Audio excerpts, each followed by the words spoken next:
Hello everyone.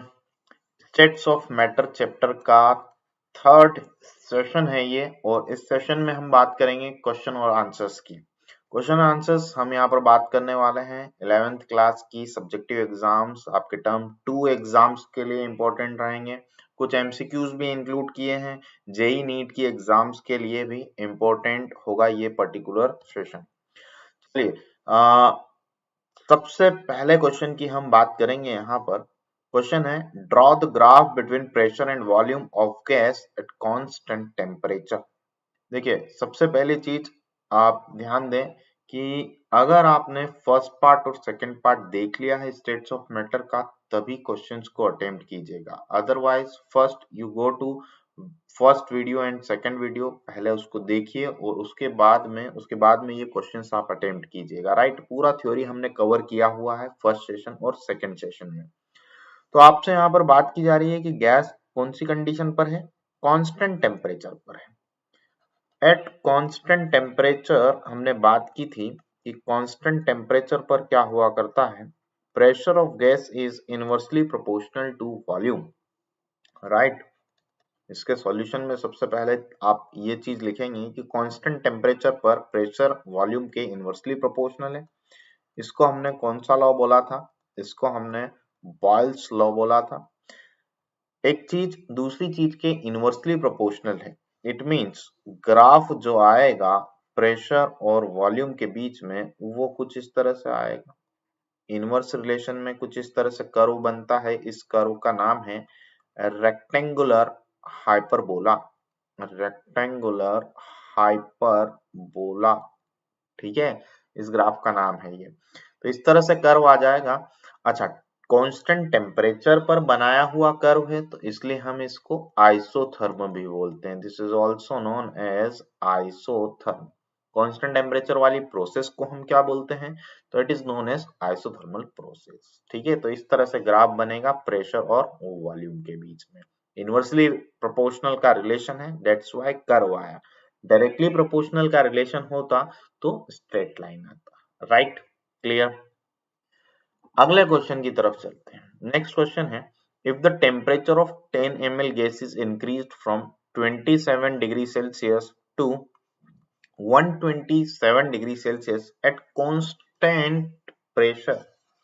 चलिए, यहां से आपको समझना है कि एट कांस्टेंट प्रेशर पर कौन सा कंडीशन अप्लीकेबल होगा। कांस्टेंट प्रेशर पर हम क्या लिख सकते हैं, हम volume is directly proportional to temperature लिखते हैं। कौन सा लॉ था ये, याद कीजिए। At constant pressure volume is directly proportional to temperature, याद कीजिए। Yes, this is Charles law. इसको हम क्या बोला करते हैं, चार्ल्स लॉ बोला करते हैं। ठीक है, दो कंडीशन, अच्छा, प्रोपोर्शनलिटी का साइन आप हटाते थे तो यहाँ पर एक कांस्टेंट आ जाता था, और दो कंडीशन के लिए अगर हम चार्ल्स लॉ को लिखें तो V1 by T1 is equal to V2 by T2 लिख सकते हैं। राइट, ये एक्सप्रेशन हमने लिखा था, इस एक्सप्रेशन की हमने बात की थी। इनिशियल वॉल्यूम आपको 10 ml दिया हुआ है, V1 की जगह पर मैंने 10 ml पुट कर दिया। T1 is 27 degree Celsius. देखिए, गैस का स्टार्टिंग में टेम्परेचर कितना है, 27 डिग्री सेल्सियस, और बाद में कितना कर दिया है, 127 डिग्री सेल्सियस। यहाँ इस पर्टिकुलर फॉर्मूला में जब हम टेम्परेचर पुट करते हैं तो उसको केल्विन में पुट किया जाता है। तो मैं इस 27 डिग्री सेल्सियस को पहले केल्विन में कन्वर्ट करूंगा।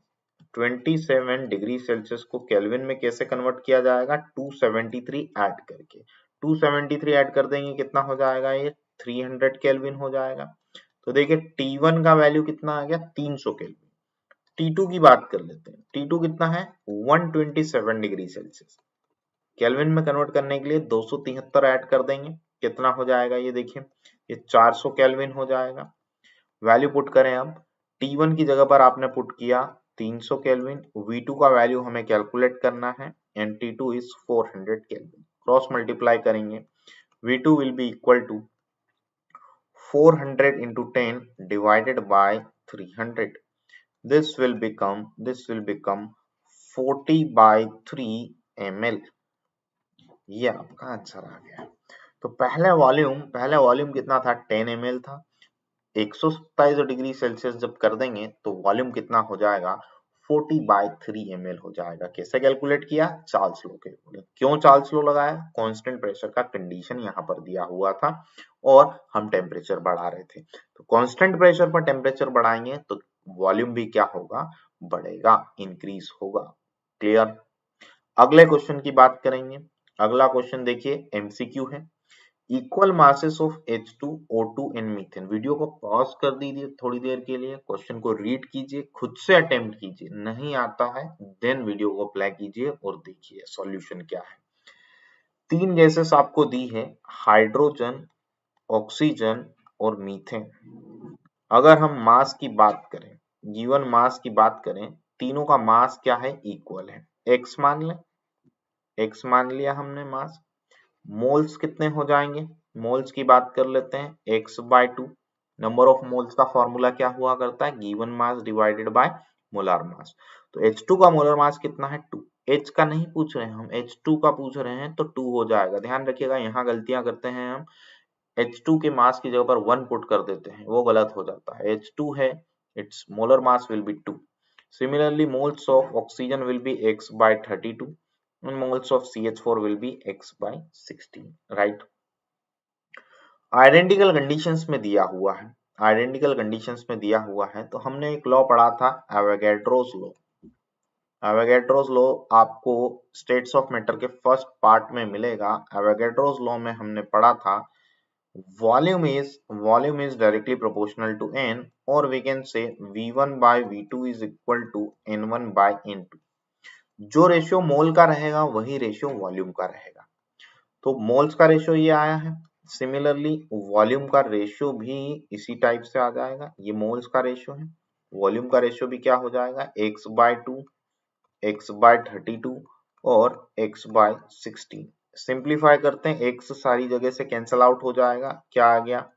1/2 is to 1/32 is to 1/16।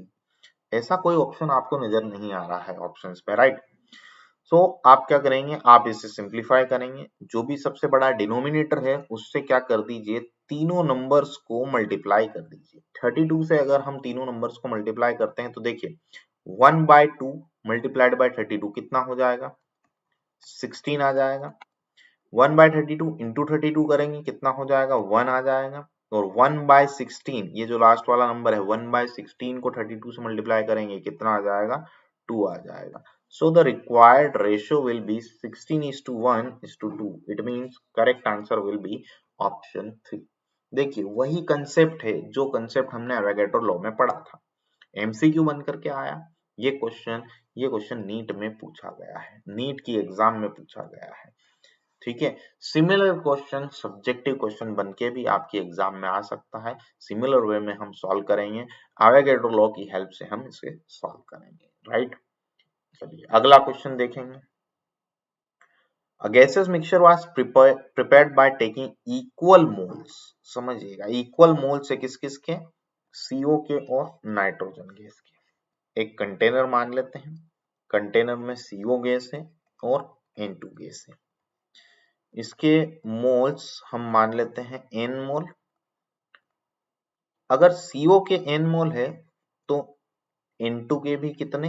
N मोल मानने होंगे, बिकॉज क्वेश्चन में दिया है equal moles of CO and N2। Now आगे पढ़िए क्वेश्चन को। If the total pressure of mixture was found 1 atmosphere, the partial pressure of nitrogen will be. Partial pressure की बात हो रही है, सबसे पहले हमें फॉर्मूला लिख लेना है। Partial pressure is equal to total pressure multiplied by mole fraction. याद कीजिए कहां पर पढ़ा था ये रिलेशन हमने? ये हमने देखा था Dalton's law of partial pressure में, that partial pressure of gas is equal to total pressure multiplied by mole fraction of that particular gaseous component. So partial pressure मुझे यहाँ पर कैलकुलेट करना है किसका? नाइट्रोजन का। टोटल प्रेशर आपको दिया हुआ है 1 एटमॉस्फेयर प्रेशर। मोल फ्रैक्शन, जिस कंपोनेंट का मोल फ्रैक्शन निकालना है उसके मोल्स ऊपर रखिए, divided by total moles. Total mole में CO के मोल्स भी आ जाएंगे और नाइट्रोजन के मोल्स भी आ जाएंगे।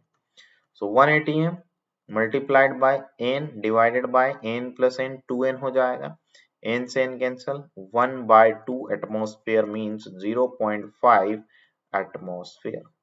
क्या आ जाएगा आंसर? ऑप्शन 4 हो जाएगा 0.5 एटमॉस्फेयर। आई होप आपको ये वाला क्वेश्चन भी क्लियर होगा। Dalton's law of partial pressure से रिलेटेड हमने क्वेश्चन देख लिया। यहाँ पर हमने बात की बॉयल्स लॉ की। बॉयल्स लॉ का ग्राफ देखा हमने। चार्ल्स लॉ के ऊपर हमने न्यूमेरिकल देख लिया। चलिए अगले क्वेश्चन की बात करेंगे। अगला क्वेश्चन देखें, what is real gas? Definition पूछी जा रही है रियल गैस की। राइट रियल गैस इक्वेशन, हमें रियल गैस इक्वेशन लिखना है and write significance of van der Waals constants. Okay, तीन क्वेश्चंस यहाँ पर एक ही क्वेश्चन में पूछ लिए गए हैं। ठीक है, तो चलिए सबसे पहले हम बात करते हैं कि what is real gas. Real gas में आपको लिखना है the gases which exist in nature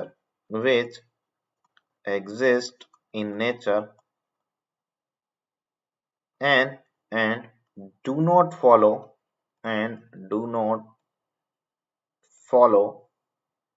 ideal gas equation कब फॉलो नहीं करती? At all temperature and pressure. It may be possible कि कुछ टेम्परेचर या प्रेशर ऐसे हो जिन पर रियल गैस भी आइडियल गैस की तरह बिहेव करे, और we can say real gas also follows that particular ideal gas equation at some point of temperature or pressure, but that do not follow ideal gas equation at all temperature and pressure. इनको बोला जाता है real gas. ठीक है, ये तो definition हो गई किसकी? रियल गैस की। अब अगला जो क्वेश्चन है, राइट रियल गैस इक्वेशन। तो रियल गैस इक्वेशन क्या है उसको लिखिए। रियल गैस इक्वेशन क्या हुआ करती है? So this is P plus AN square upon V square, V minus NB is equal to nRT। यहाँ आपको ये भी लिखना है कि यहाँ पर P क्या चीज है, V क्या है। V is volume, P is pressure, T is temperature, R is universal gas constant, N number of moles and A and B are van der Waals parameter। A किस चीज को डिनोट करता है, B किस चीज को डिनोट करता है, ये भी आपसे पूछा है क्वेश्चन में। तो A signify intermolecular force of attractions, intermolecular forces of attraction। जितना ज्यादा इंटरमोलिकुलर फोर्स ऑफ अट्रैक्शन होगा मॉलिक्यूल में, A कांस्टेंट का वैल्यू भी उतना ज्यादा होगा। सिमिलरली B क्या चीज सिग्निफाई करता है? इट सिग्निफाइज मॉलिक्यूलर साइज, और we can say molecular volume. Right, तो तीनों चीजें हमने इस क्वेश्चन में बता दी। रियल गैस भी बता दिया क्या होता है, रियल गैस इक्वेशन लिख दिया, और कांस्टेंट्स के क्या क्या सिग्निफिकेंस है वो भी हमने यहाँ पर नोट डाउन कर दी। ठीक है, सो आई होप ये चीज आपको क्लियर होगी। पूरा चैप्टर हमने पढ़ा, उसके क्वेश्चंस हमने सॉल्व किए। Thank you, bye everyone.